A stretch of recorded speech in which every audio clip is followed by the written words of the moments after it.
wonderful Wednesday evening, one and all. Sharms Espina here, homegrown and glad to bring you PTV News now. And let's get to what the country is talking about.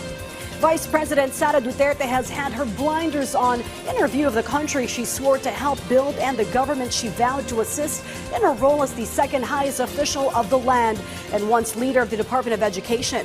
Her latest remark in The Hague and Holland of the nation headed towards the dumpster and dustbin of history and drew immediate clapback from the palace press officer under Secretary Claire Castro, who lamented her dystopian view and questioned her dereliction of duty to perform the tasks of and responsibilities expected of her. Castro also hit the vice president's inability to acknowledge the gains and forward steps the government has obtained in curbing inflation, drawing investments and establishing stronger presence with the grassroots with poverty alleviation programs, job creation, and delivering social services. In sum, the vice president's work ethic and job performance did not merit the trust of the people, let alone a shot at a higher post and the hardest job in government, the presidency, Castro added. The sitting vice president must be reminded of her predecessor, who was mocked, derided, and alienated by the government of her father and former president, and yet never quit, held back, or worse, squandered her office's relatively measly budget, but instead spent it wisely and even solicited from abroad to augment what she had during a most difficult time of the COVID pandemic. And turning to news from overseas, the peace pact between Kyiv and Moscow, which Trump has brokered, is off to a slow start with a concession on both sides to halt attacks in the Baltic Sea.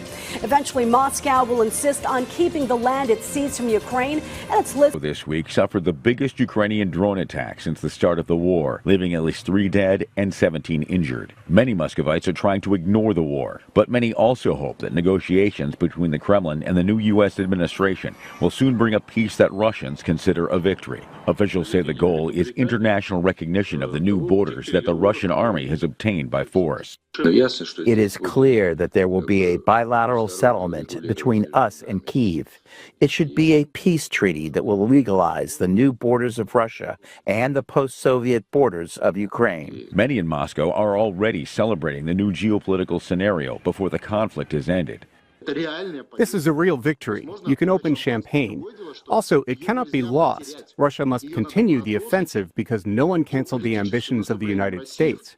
Yes, they are afraid of us, but it does not mean that they abandoned their idea of a world empire.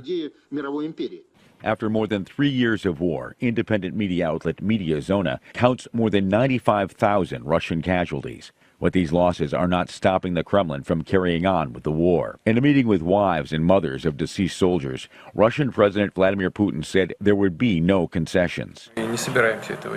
We are not going to do that. We must choose for ourselves a version of the world that would suit us and that would ensure peace for our country for a long historical perspective.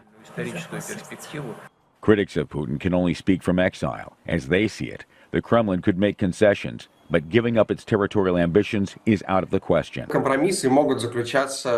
Compromises can be presented on some other issues related to how the Ukrainian security architecture will be formed after the war. Moscow wants to be a participant in the formation of this new Ukrainian security architecture and, in fact, to describe what can be. Naimbag arabi, nakumpiskar dagiti otoridad ti 20 kilograms ti maatap a shabu nga agatad iti 136 million pesos iti South China Sea Green Valley Subdivision, Barangay Dontogan, Baguio City, idi Kalman. Naipatungpal iti joint bypass operation dagiti kamang ti PDEA Baguio Benguet Provincial Office, PDEA NCR Northern District Office, PDEA RO NCR RSET, kan Procar RDEU, anang resulta iti panakakamag ti upat a suspect.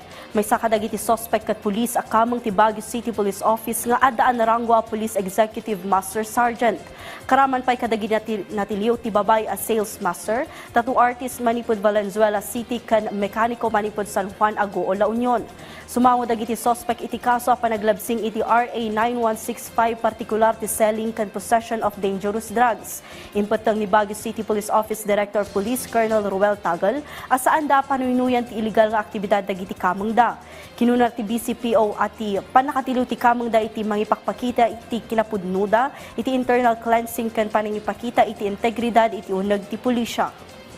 Hindi sila nagkulang sa pagpapaalala sa kanilang mga kabaro o mga kasamahan na huwag masangkot sa ganitong mga illegal na gawain.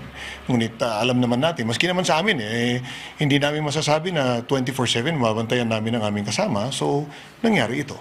As of now, siyempre, he is under the custody of the PDEA, right now investigated. And ang next na move po natin dyan is, siyempre, once na yung commitment order maibigay na from the courts, then we will, yan yung basis namin just to stop din yung sweldo niya. Iti sa balipay adamag agarup 100% ready dagiti kamong ti electoral board ngagserbi iti May 12, 2025 midterm elections iti Cordillera ang nakapasa iti certification process ti Department of Science and Technology. Sigun iti ahensya, 93% iti nasurok 3,000 nga electoral boards ti nakapasa iti theoretical and practical examination. Pamanuknak da iti kumpiyansa da ang mga sistar ken mangipatulod iti resulta ti computerized election process. Dagiti nabatbati a 7% ket agri-take iti assessment ngumno saan da alata ang makapasa, may destino da iti voting precinct nga dan iti Certified Board of Elections Inspectors. Punteriya ti ahensya ang masanay ken masertipikaran ti nasurok 4,000 talugasot nga electoral boards. Iti sidong ti automated system law ti Pilipinas may mandato ti panagsanay dagiti personnel nga agserbi iti eleksyon ken sertipikaran ti DOST. Iti datos ti Commission on Elections adda ti agarup 2,000 a clustered precinct iti 6 a probinsya ken 2 a syudad iti Cordillera.